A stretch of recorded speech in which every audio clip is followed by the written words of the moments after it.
саламатчылык туугандар. Мына биз кызым экөөбүз прогулка кылып жүрөбүз.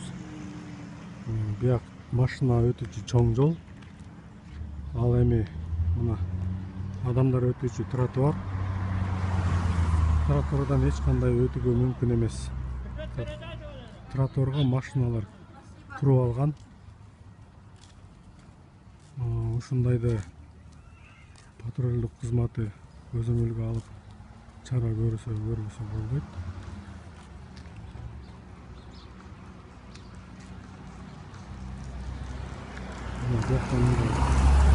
Машиналар катуу ылдамдыкта жүрөт. Ал эми бул адамдар өтүүчү чүнөкөй тротуарга машиналар туруп алган. Муну кандай түшүнсө болот?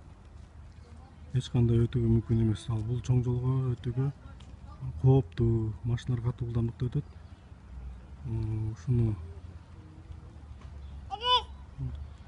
Ушундай өзүнөн кырсыктар көп болуп атат.